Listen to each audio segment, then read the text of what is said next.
Well, hello, everyone. I hope you're doing well, staying safe, staying healthy at home, and glad that you're joining us on our second virtual community conversations with our preschool and elementary parents on what's going on with remote learning, answering some questions that you have, giving you further guidance.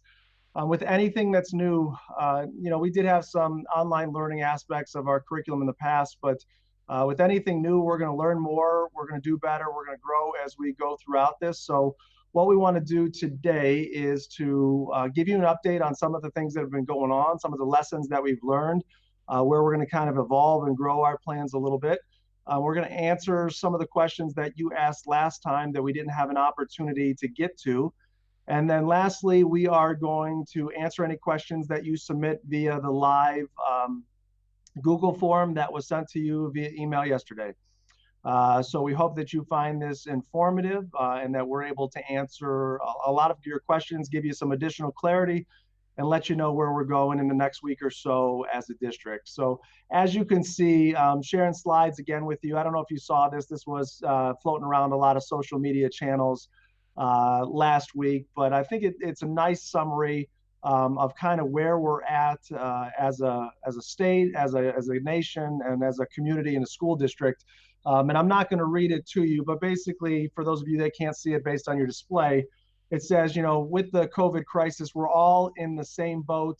However, we're not all in the same storm. And as I asked last time and shared last time, that I hope our parents understand that when we make decisions, we have to make decisions for over 5,500 students and thousands of parents. And as the slide shares, for some of us, the storm is just a little bit of a sprinkle. It's okay. We're managing, we're making do, we're getting used to it.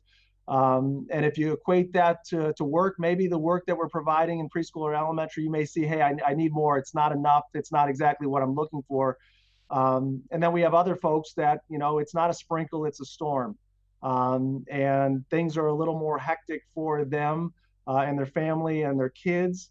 And so, where we're going may be just right for them. And maybe this is enough. We can't take on anymore with all that's going on. And lastly, there's folks that, whether it's a tornado like we had, or strong winds like we had down in Medina the other day, or a hurricane, things are extremely hectic. It's hard to keep track of the daily work and what's going on. And what we're providing as a school district is way too much.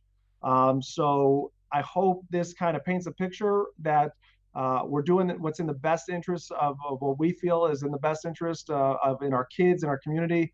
But we also understand that with the variety of needs, it may be different and you may have a different experience based on your family. So we hope that we'll be able to give some clarity, answer some questions, and continue to have a meaningful dialogue with you even in a virtual setting. So going to our slides, just as a reminder, all of our links are, we've updated them a little bit to make sure they were even more accessible.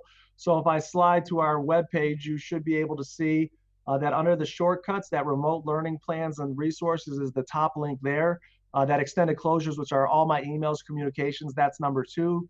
We also put it underneath every headline. So again, I'm showing you the district page, but this is the same format for every one of our building pages. The other thing I wanted to share with you, just because this was a frequently asked question in the first couple of days of the elementary plans, if you go to our remote resources or learning plans and resources, you'll see where you've been accessing the tic-tac-toe boards for your age level or our preschool plans. You'll notice right here, we've enlarged a link that was there, but was being missed. So if you're an elementary family and you're saying, hey, I need to get on Lexia, Raz Kids, Go Math, whatever the digital platform may be, and you can't remember where you saw the directions to log in or the directions and passwords to access, you will see that we've got some links here with some nice resources for you to look at how do you access different platforms from home, and some, if not all of these, are videos that'll walk you through it. So that's where we want to just guide you to. If you have those questions, go to that website. It'll help answer all of your questions for student learning platforms and resources that are there, as we talked about, Lexia, Go Math, a variety of other ones. Also, I just want to remind everyone of our focus for remote learning.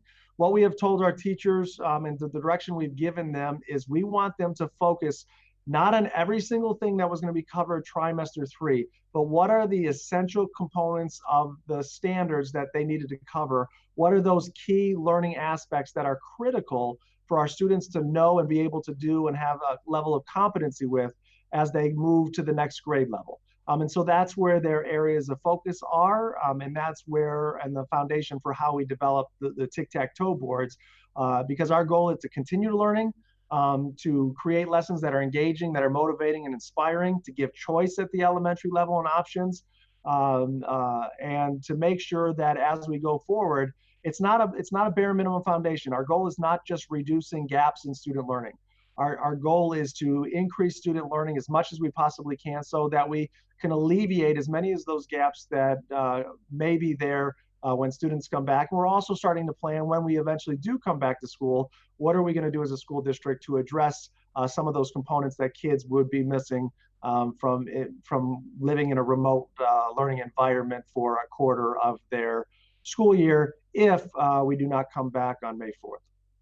The other thing that I wanted to remind, because we are doing a little change to our breakfast and lunch distribution for families in need.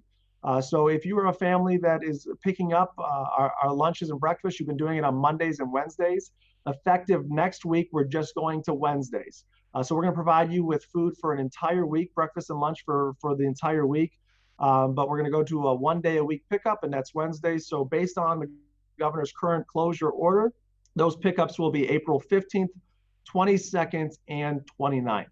And finally, we've talked about this before, but district playgrounds, athletic fields are closed. I would also encourage your children that if they're going up to school property, to please, if they're to just stick with your family. If other students are going up there, please maintain the social distancing requirements that are put in place. So we can do everything we can to get back to school and get back to learning and get back to where we were, or as best as we can get back to where we were prior to this pandemic hitting. We want to see our kids, we want to see our families and school reopen for our kids. So the more we can do our part, the better chance we have of being ready to go May 4th, or if not, hopefully for at least the start of the 2020-21 school year. So what we're going to do is we're going to go through and highlight some areas, answer your questions, and then if you remember from last time, Aaron will be sharing with us some questions as we go throughout on each topic, and then we'll have a chance for that at the end. So the first one I'm going to take is what's some feedback from the first week of remote learning? What went well? Where can we improve?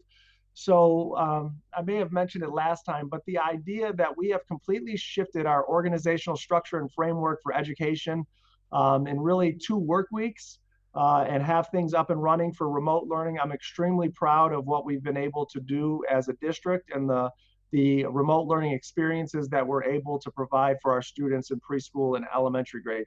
I also really like the approach that we've taken in terms of giving students and families choice, whether it be through the themes of the preschool, through the weekly book themes, or whether it be through the tic-tac-toe boards in math and English language arts at the elementary level. So we know things aren't perfect.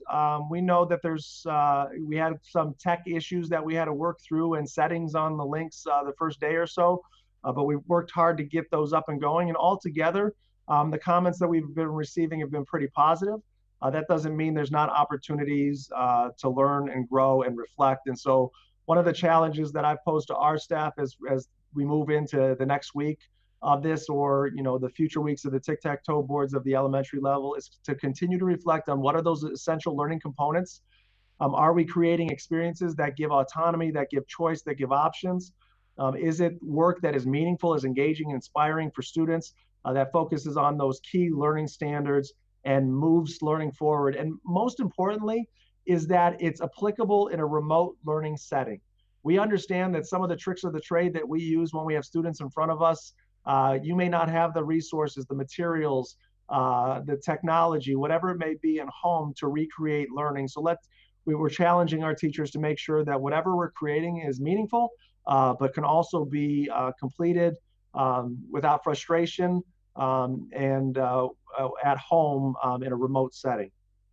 One of the things that we're focused on moving forward is how do we define what are key aspects of the remote learning work that we're doing that we want to collect, and how do we do that in an elementary setting, in a preschool setting?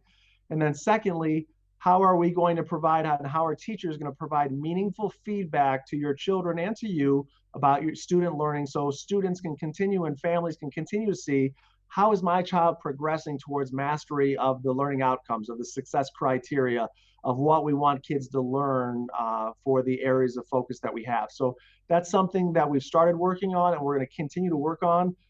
As I think we all know, we're building the plane as we're flying it. And these are areas that we need to say, okay, we've got remote learning, we've got a good foundation, we've got parents and students getting acclimated to it. When we're ready to add another layer to that in terms of the submittal and feedback, we'll do that. As a side note, we are aware of the issue with email for our students that are 5th grade and younger. If you haven't figured this out yet, I know some of you have tried to scan documents or from your personal adult email your children, and it gets bounced back. We have a safety setting that no students in K-5 could get an email from outside of the SES Mustangs organization. It's a safety precaution. We're reviewing that and seeing if there's any options, because we know students want to share their work with their teachers. As parents, you're taking a picture of it or scanning it, but then you're getting stuck and there's a lot of loop or roadblocks that you got to get through to get it to the teacher from there. So I just want to let you know that's on our radar, and we're working on that as well. So that's kind of where we're at with remote learning plans, what's on the radar. I'm sure you'll have some questions as we go throughout. But what I want to do right now is I'm going to turn it over to our curriculum director, Aaron. And Aaron, if you can read so everybody can hear the question, but if you can give us an update on questions 2, 4, and 5. Okay, absolutely. Good afternoon. So question 2 is asking about what Dr. Ryba just discussed. How are we going to make sure that kids are on track, they're ready for next year? You know, how are teachers going to know where to start? How much review is going to need to happen? That's an excellent question. Something, as we know, the whole nation is dealing with because of what's happening. As Dr. Ryba talked about already, that's been our goal this whole time, is to identify the essential standards, the key components in our curriculum. So Ohio Department of Education, if you're not aware, they have standards for every subject area. And what we as teachers do and as staff is we're starting to look through what are the critical, the priority standards, the essential standards that need to be focused on so that when kids move forward, they have that base knowledge. Unfortunately, you know, we're not able to create the entire school day experience from home, but what we've directed our teachers to do, again, is to look at those key priority standards. So with elementary, you're going to start to see those highlighted, not next week, but the following week. The first 2 weeks, we put work out there via the tic-tac-toe boards, and we're doing review. So we know we had those 3 weeks of some optional activities prior to this first full week of online learning. So this week you're seeing kind of to get us back in the swing of things. Where were kids? What were they working on before this extended break? Moving forward, the week after next, teachers are designing their lessons, their tic-tac-toe boards. You're going to see that we've identified key standards, priority standards, essential standards, whatever you want to call them, so that the focus of those boards will be on those few standards. And that will be in English language arts, which includes your reading and writing. It will be in math, and then we'll also have our science and social studies. In addition to our specials areas are doing those as well. So looking into next year, yes, it's probably going to look a little bit different as we start the school year. But if you think about it, we always review because of the summer slide. So we'll do a review, assuming we're back in the fall. Teachers will pick up, they'll look at the grade before, those essential standards from the trimester 3. They may do some pre-assessment and some differentiation to ensure that kids have that so that we can build on that foundation. So that's our goal. As again, Dr. Ryba said, we have to adjust. We'll see what that looks like. You know, fortunately or unfortunately, we're not alone in this. It's the nation. We're dealing with it. We are absolutely going to put forth our best efforts to keep kids from having those gaps, and just do the best we can with what we have and where we are with everything. Moving on to question 4, social studies and science. How are they addressed in the tic-tac-toe boards? So this question was posed, I think, prior to us releasing the boards. Hopefully you've seen now that those subject areas are integrated. For K2, just like they do in the classroom, they focus on either science or social studies for like a 2-week period. In grades 3, 4, and 5, you'll see activities for science and social studies on the ELA board.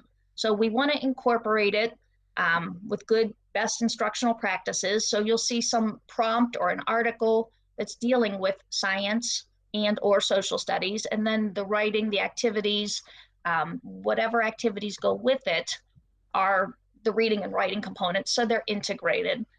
You'll especially see that, as I talked about, moving forward when we're identifying those essential standards in the science, the social studies, as well as the ELA and math. Number 5, the question was brought up, what's the difference in our remote learning plans for the full-day kindergarten and the half-day kindergarten? And again, that's an excellent question. This first week, we didn't differentiate too much. We wanted to get our youngest learners, our kindergarten students, as well as our staff familiarized. What's this going to look like? What are our schedules? How do we facilitate all of this? And then starting next week, we're going to have a full day kindergarten additional, we'll call it a learning opportunity. And I'm excited for this. It's going to be a project-based learning or a STEM activity. So not just an isolated one-time thing, but more of a week-long project. So it's going to involve the standards of communication and collaboration. It's going to do a lot of problem solving and designing and those skills that kids are going to start to need. Well, they do need them, but as they'll continue to move on through high school and into their careers.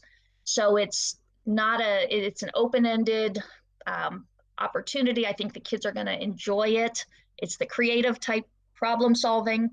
And hopefully if you have a full day kindergarten student, you've heard from your teacher a little bit about the project, but that will start Monday as well. And we're being cognizant that you may not have a ton of materials laying around at home. Your time may be limited. So we're doing what we feel is best to ensure that our full day students are getting that enhanced time enrichment with the content and exposure to some of those extra skills and components that we want to make sure our learners have. And I think that is all for the questions that I had right now. That is, Erin. Thank you so much. The other question that's in there, that number 3, that I'll address is, are teachers still posting assignment completion in PowerSchool? So not at this time, but that is something that we, as we take a look at our remote learning plans, our grading procedures, and how we're going to communicate. We talked about that work submittal and feedback. That is an option we do have in PowerSchool. We're working through that right now. And ultimately, we will be moving towards that assignments would be posted into PowerSchool and marked. Obviously, we're not grading, as we talked about, for trimester 3, but as completed or incomplete based on those that are assigned and asked to be submitted versus those that are just assigned. So we don't have that up and running yet, but that will be ready to go probably in the next week or so as we continue to evolve and learn more in our remote learning plan. Moving on to question 6, I'm going to ask our Director of Student Services, Andy Trujillo, to give us an update on how we're helping to support our students with disabilities and our families. Andy? Sure, yeah. The question here, or the statement, is update on progress connecting with our students with disabilities. Well, first off, I want to thank all the parents in our community as we adapt and adjust to this new remote learning. Our staff are working hard to get used to this new situation, and special education staff have been in contact with students and parents to collaborate on the best ways to try to meet the unique needs of all of our learners. Our staff will be collecting data to the best of their ability to measure progress of IEP goals and objectives. This has been a challenging aspect of supporting students remotely, but our staff has been resilient. Staff cannot use data collected by parents, so this has meant that our staff is finding new ways to measure how students are progressing. So certainly we appreciate the collaboration of all of our parents. If you have any questions at any time, please contact me. Thank you, Andy. Moving on to number 7, I know Jenny and a variety of people have, Jenny Pelko, our assistant superintendent, have done a tremendous amount of work of looking at what will kindergarten registration look like in a virtual or remote or socially distanced setting. So Jenny, why don't you share with our families that are looking to register their kindergarten students for next year what that process will look like. Thank you, Dr. Ryba. And I hope everybody's doing well and staying healthy.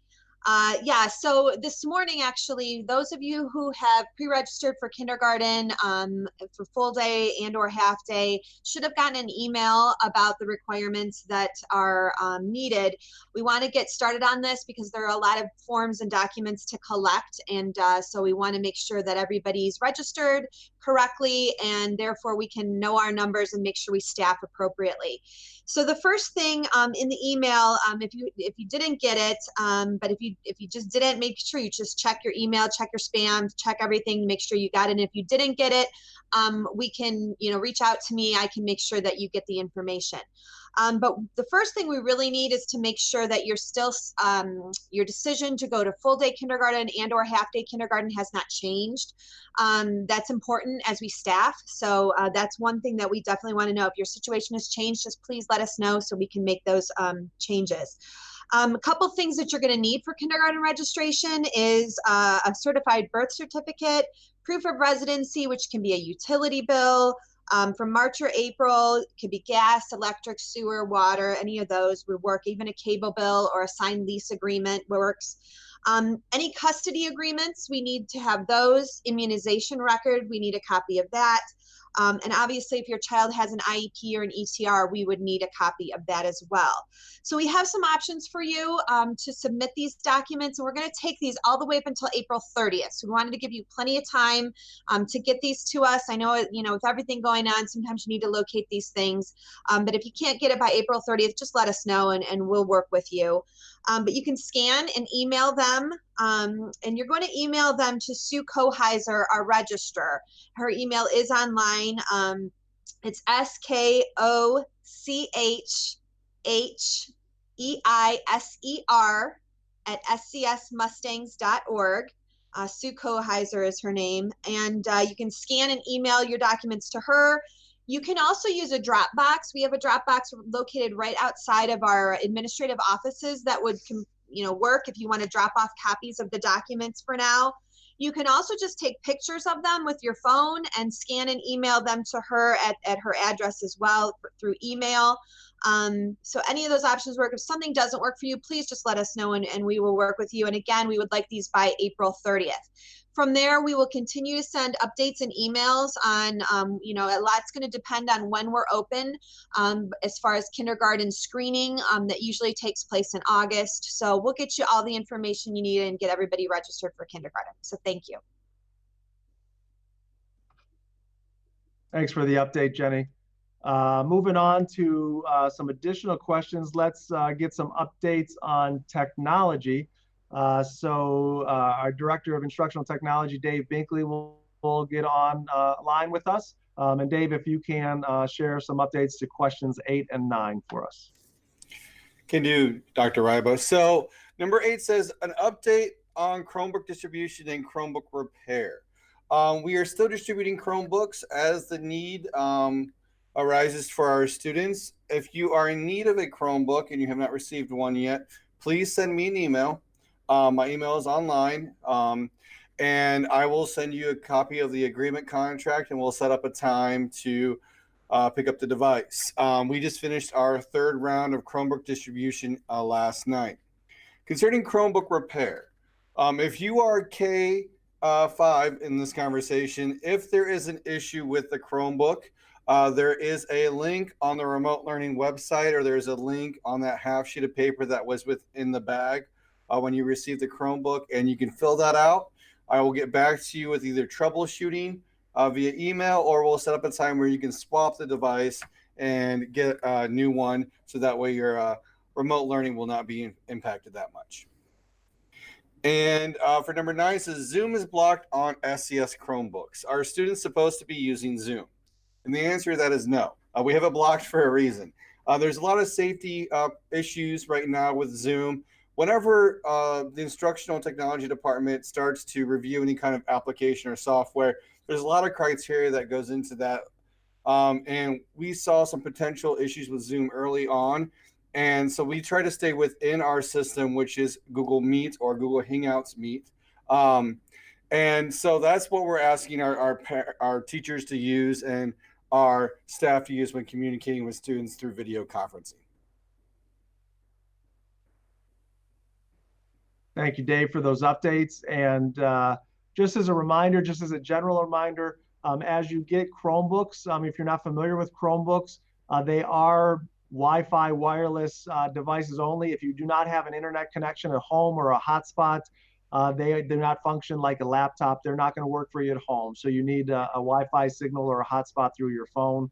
And also, please understand that some of these Chromebooks have been sitting for 2-3 weeks without being charged. So if you open up your Chromebook and it doesn't turn on, it doesn't mean it's not working. It just means sometimes that the battery's dead. So plug it in, try it again, and see if that works for you. But I appreciate Dave and the entire tech department's work.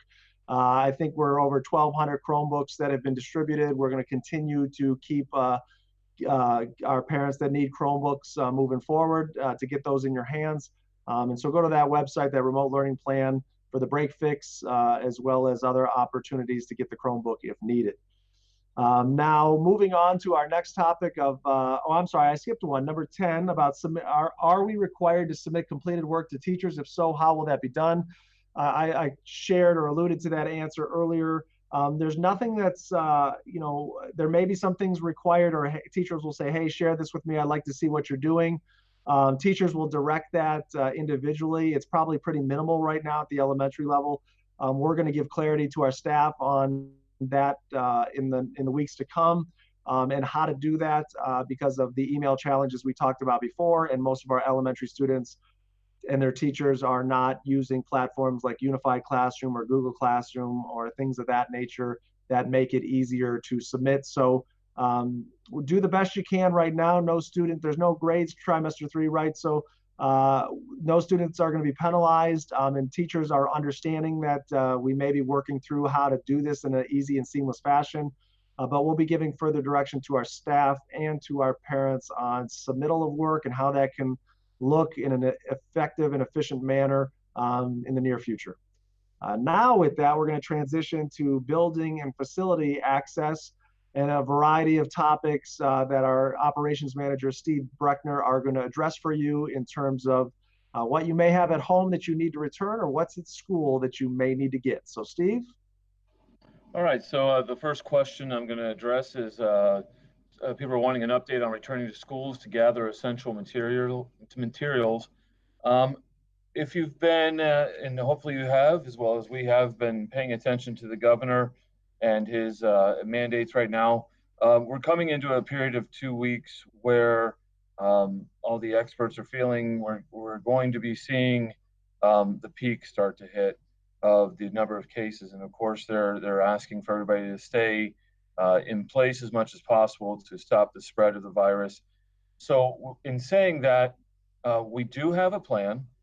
We have a plan that we feel addresses the need of getting into the buildings safely, limiting the number of people into the buildings, being respectful and responsible when it comes to social distancing.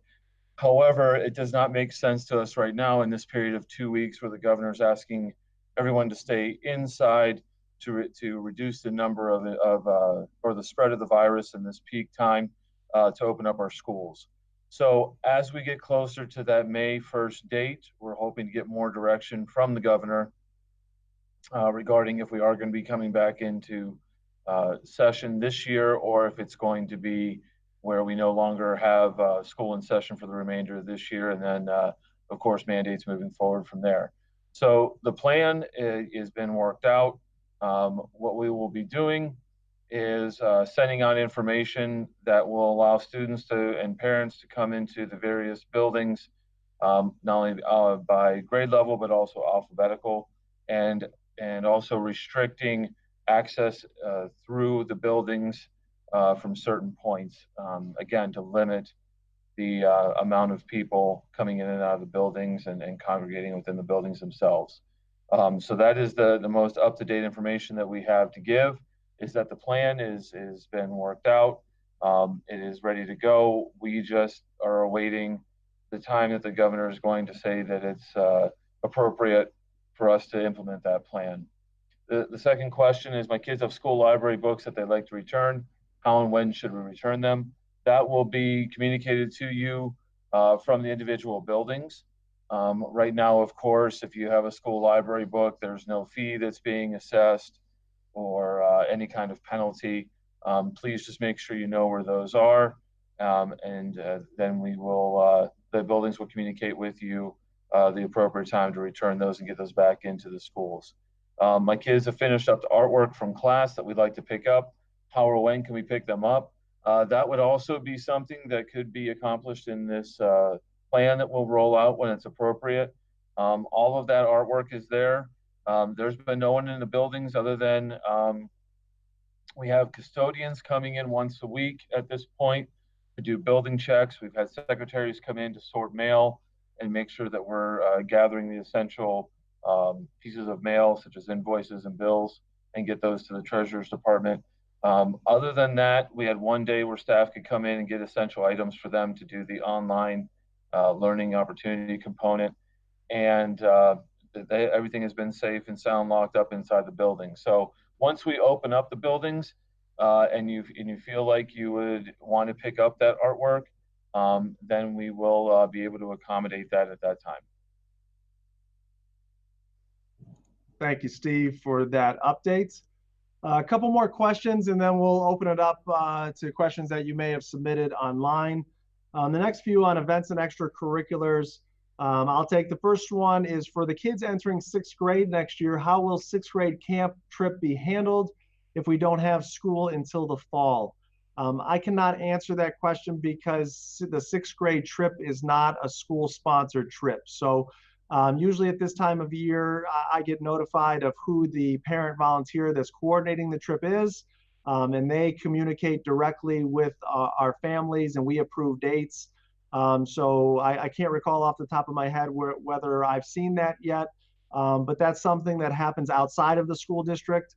And whenever that parent volunteer, that group is ready to go, they will be sharing that. Our job is really to approve the dates and let them know if they work in our calendar. So if any parents are aware of the process for this year, feel free to email me and I can share it out to our 5th grade parents. But again, that's something that's handled outside of the school district, just like if you have middle school children, the 8th grade DC trip, same idea. Number 15, my daughter is in 5th grade and we are wondering if the kids don't go back to school, will there be still a 5th grade graduation? That's a big deal to them and they get awards, etc. We actually had a virtual meeting with all of our administrative team yesterday. They are talking about ideas and options to still have 5th grade recognition ceremonies, however that may look. If we can have it in person, obviously that's an easy one, but if not, what would be some alternative means to celebrate this big event in our students' lives? So I don't have any details right now. They're going to take it as a small group, as an elementary principal group, and discuss some options. They may be reaching out to our PTA committees that support this for some ideas as well, but that's on the radar. They're starting to throw around some ideas, and we'll have more to come on that topic. And then number 16, would something like preschool graduation be rescheduled in the event that school is closed for the remainder of the year? So yeah, this is preschool. We moved away from a formal preschool graduation program last year to a different sort of event that met the needs of our preschoolers.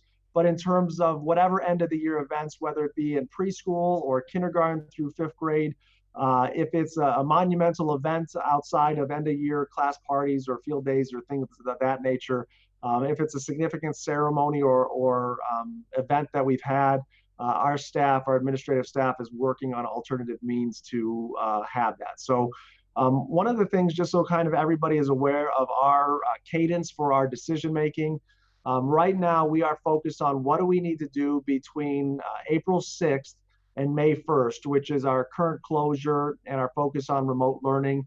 and making the best decisions we possibly can with the information and resources we have for that time period.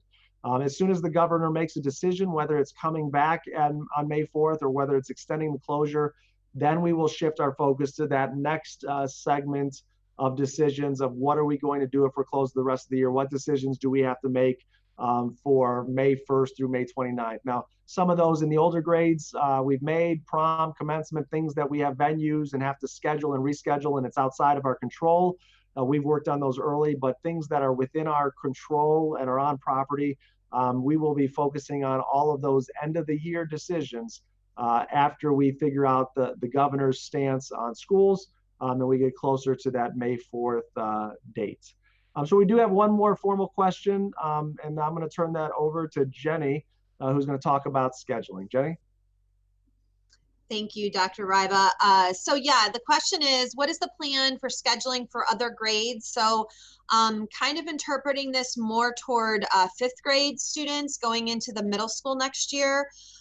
If your child has not turned in their form and registered formally, there is a link on the middle school website, and I believe it's entitled 2021 course registration. So they would need to fill out that form.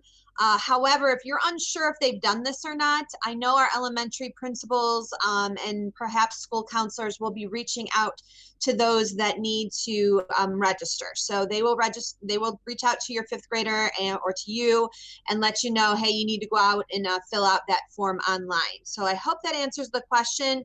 For all other grade levels, when we look at enrollment and we're looking and we're moving the kids up to the next grade level, and if you were one that was misplaced or put at a different school or asked for an out of boundary, Sue Koheiser, our registrar, should be reaching out to everybody regarding that process as well. So I hope that answers the question. If not, let me know and I can be more specific. Thank you. Thanks, Jenny. And I was just informed that we do have information on 6th grade camp. It was shared via our weekly email, our Mustang Moments. So if you're on our email list, which hopefully all of you are, based on how you've registered in the system, you should be seeing the Mustang Moments every Friday. If you check out last week's, it has information on 6th grade camp, and I'm sure Dan Faust, our communications coordinator, will put that out there again. So take a look for it either tonight or tomorrow, whenever it gets sent out for updates on 6th grade camp. So with that, that ends the questions that we received or needed to follow up from last week for this week. And Aaron, I'm going to ask you, is there anything that's been submitted via the online form that we can answer right now? Yes, there absolutely are some questions. The first two I'll take if that's okay with you. Sure. We did cover these, but I'd like to reiterate them because they are important. So the first one is talking again about, teachers are putting a lot of work into the remote learning and they're appreciative. However, are we going to cover new material?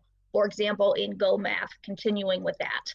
And that answer again is yes. So we worked these first 2 weeks to get kids back in the routine, the schedule, figure out the online platform, not overwhelm them, but we are going to continue to move forward with that new content. Second question is, how is that new content going to be presented? Are teachers responsible for explaining or presenting it? And again, that answer is yes. The direction that our elementary principals have been given and they've then given to the teachers is we want to see the teachers' faces on the screens. We want interaction when they're teaching because kind of what we told them, if everybody could just learn from clicking a link, we wouldn't need teachers. We wouldn't need me. We wouldn't need any of us. So it's imperative that they're putting their face on the screen. They're doing the teaching. Another question asks, what does that look like for elementary?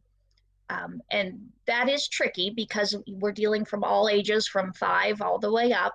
We have to be careful of privacy and cognizant of what kids can do and what they should be asked to do. But you are going to see things like a Google Meet. We have safety precautions in place so that it is private. We can expand upon that if there are further questions, but we can monitor who's in the Google Hangout, when kids can enter, what they can do and say, and when they leave. We've been using, I know especially in 4th grade, Flipgrid is something that's really cool that our teachers have engaged in, and other grade levels as well. But you can do videos, kids can do videos back, and there's conversation and interaction that way. So you will start to see, again, there's next week and then the following 2 weeks that we're working on right now. That's when we're really going to expand upon the new content and the teaching by the teachers, using the videos, using the Hangouts, using some of those tech tools that we're learning at the same time. So the next question then is talking about, these are a couple tech question type things.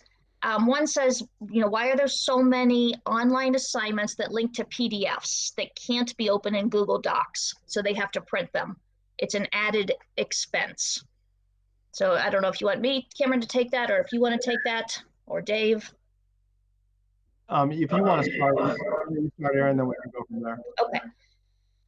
I would think, and correct me if I'm wrong, as long as you're in a Google platform, so if your student logs in with their SCS account, any PDF that they click on is within our Google platform, our Google Drive, so it should open. So if you're experiencing issues where you can't open something, I would have your student log into their Gmail, their SCS account, which then puts them into our Google Drive. That should be able to open them up as a PDF. A question or an answer about the printing, please don't feel that you have to print everything out. I know sometimes that's more helpful for kids to have it printed, and that's okay, but what we're trying to do are give you options. So if you want to write things on just a piece of paper and have kids do it that way to mirror what the printed sheet would look like, you can do that. If you want them to just orally tell you answers, that can be something they do as well. I know it's dependent upon what type of assignment it is and what the teacher is looking for, but we have to be creative and we have to be compassionate in this time, knowing that we don't all have the same resources. We do also have the paper copies that are available at buildings. So those are out in front of each elementary building.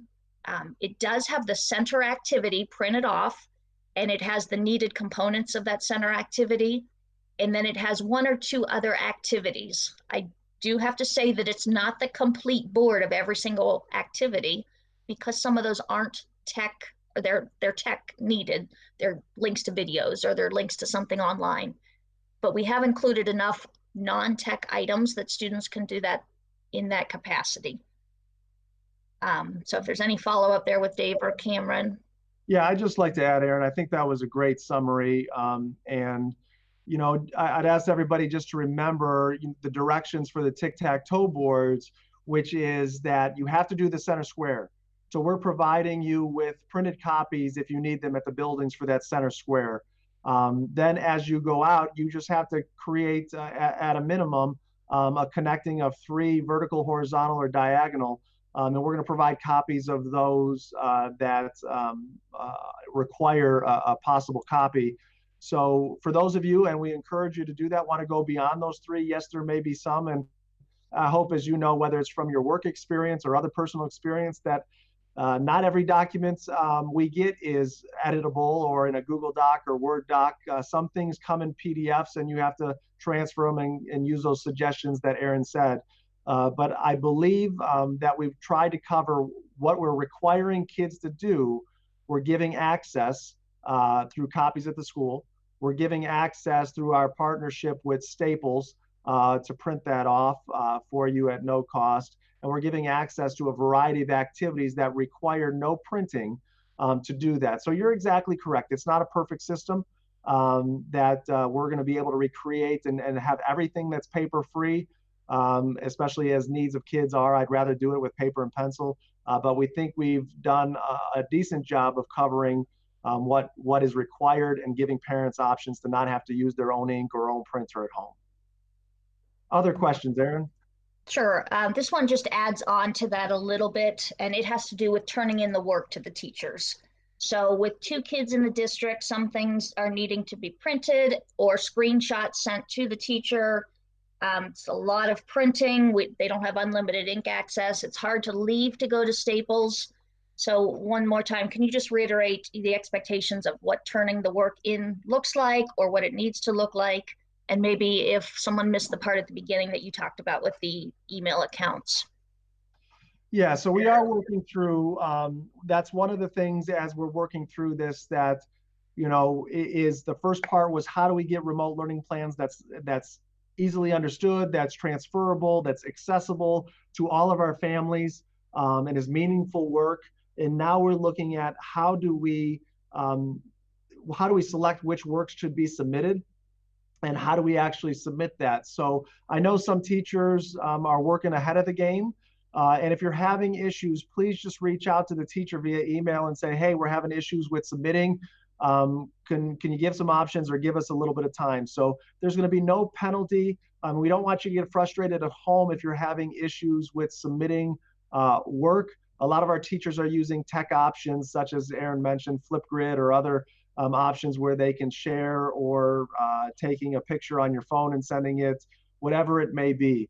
We do know that we have an issue with elementary level and parents being able to email their child, and their child email their teacher or upload it to a link or whatever it may be in their Google Docs platform, because of a security setting we have where our K-5 students cannot receive email from outside of our organizational domain. So we are working through that. So this is the submittal of work should not be a point of frustration right now. We want you to focus on getting comfortable with the remote learning plan, getting comfortable with the work that's there.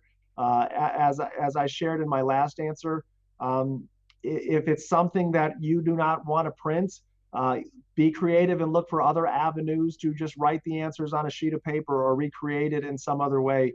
We're trying to alleviate having to ask our parents that you have to, have your own copy center at home. At the same time, I just want to understand from our perspective as well, we're also trying to balance the parents that say, I don't want my child to have all day, every day online and everything in a digital format. My kid needs a break from the computer. They need to be able to do things paper and pencil. So again, just taking a perspective beyond our own immediate home, and looking at decisions the district has to make for all parents. We're trying to balance all of that and provide kind of a middle ground. So again, work with your teacher. There's nothing that's going to be of consequence because you're not submitting work, and give us a little bit of time to work out the kinks in what's going to be submitted and how that's going to be submitted in a way that's easy and accessible for everyone.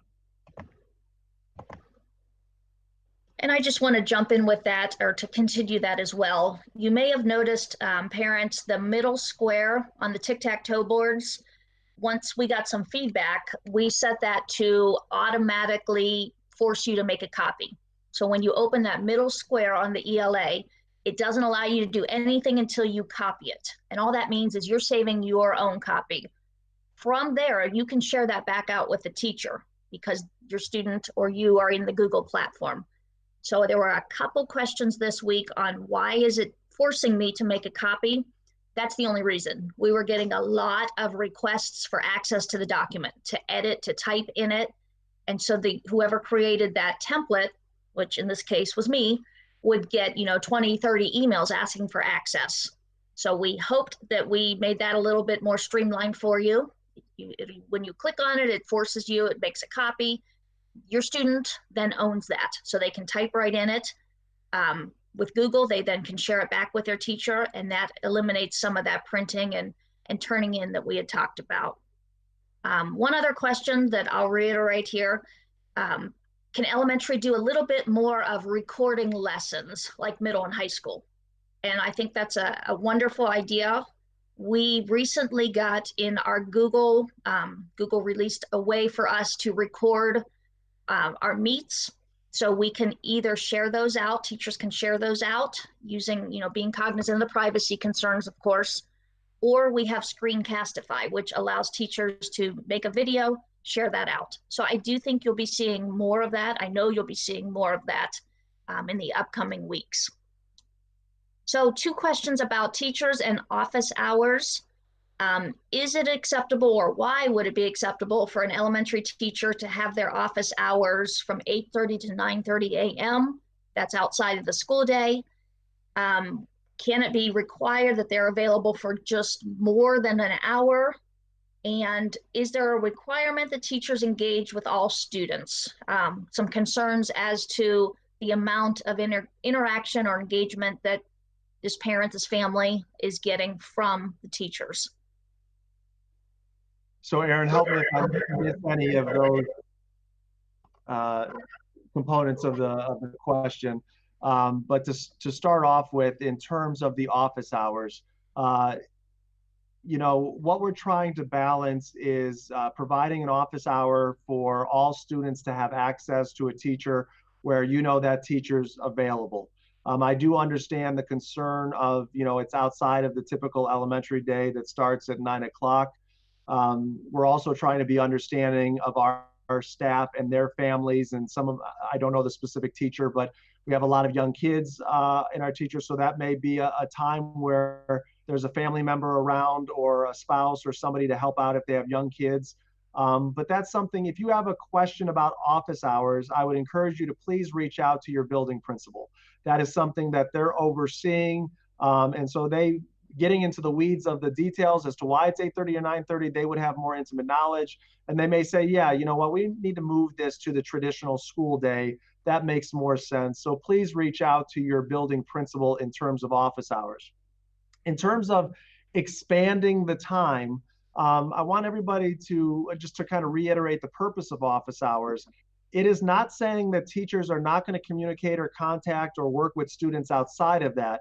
It's just giving a predetermined time where I know, hey, if I was struggling on this or need some help, I know that my teacher is going to be available from 10 to 11 every day, and I can reach out to them via email, or I can say, hey, can we get online via Google Meet to talk, or can you provide some resources for this for me?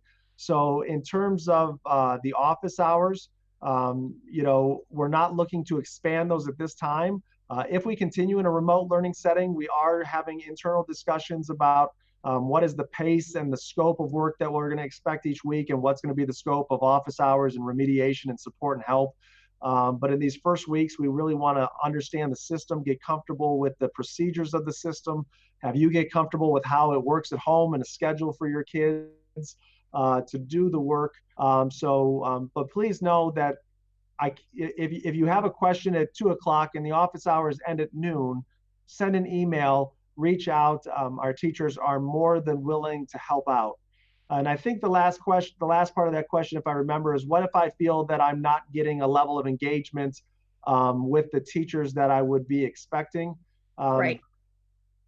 First of all, the direction to our staff has been that we want them to begin to take a look and at different levels. It has different meaning, but students that are not engaging, that we haven't heard from or seen or seen any work submitted. So that expectation is out there that they need to be engaging with kids in a way that it's appropriate for the age level.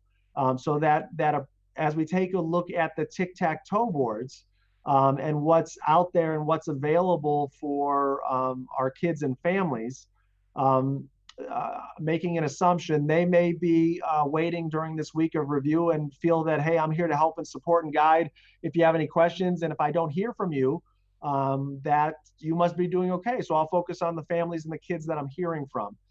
If you're reaching out and you're not getting any response, then to be to the point, that's not acceptable. And you need to reach out to the building principal and share specifically, this is my child, this is my child's teacher.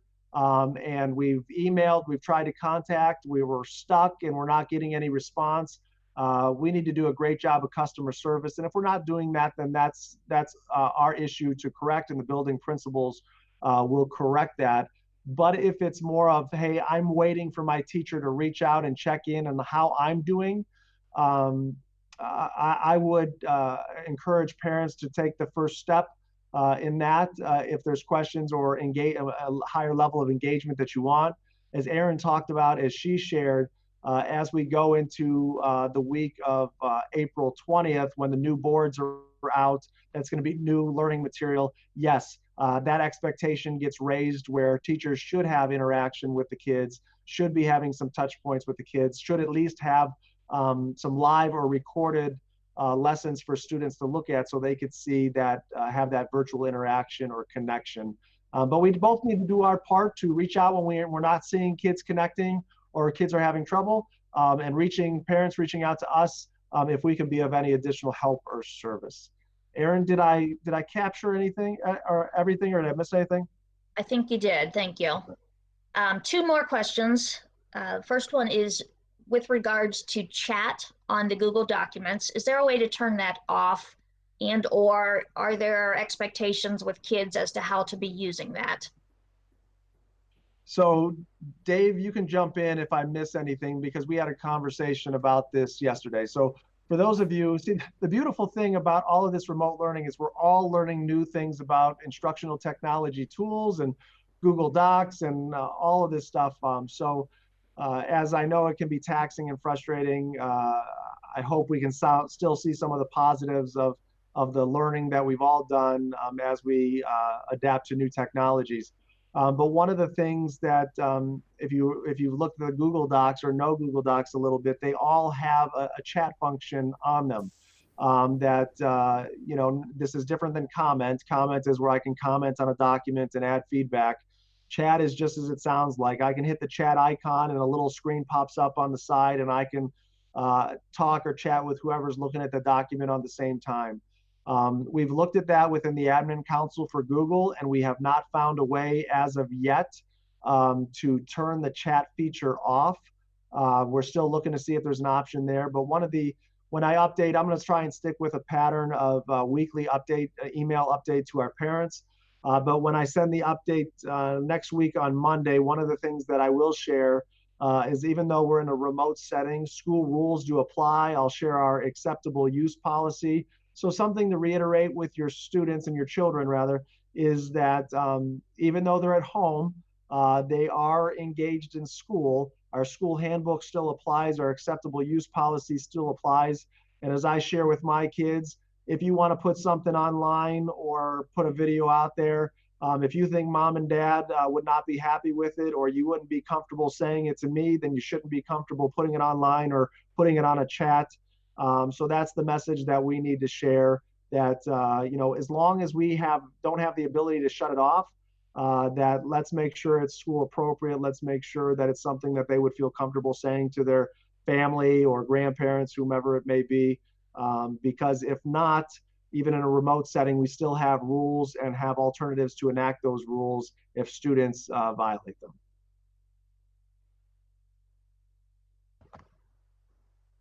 Okay, last question that we have submitted then at this point. If we do end up returning in May, do you think that we'll have the same restrictions for non-essential visitors applying? So clarifying for PTA, for class parties, field trips, field days, those kind of things. Yeah. How do you anticipate that looking? Well, I think that's a great question, and a question that will really get into the details of if it does look like we're coming back. But just with anything, it's going to be based on the guidance of the state, the Department of Health. If you've been paying attention to the news and the curve, the modeling that they're doing, depending on the state, it's changing every day.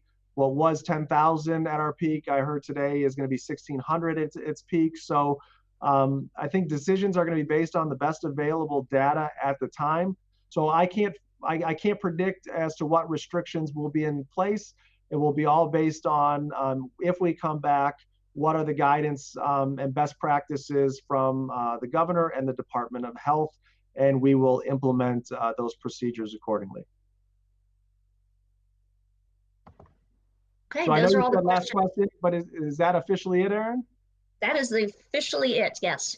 All right, well, thank you for helping out again, Erin, and thank you to all my colleagues for providing their expertise and insight on their questions.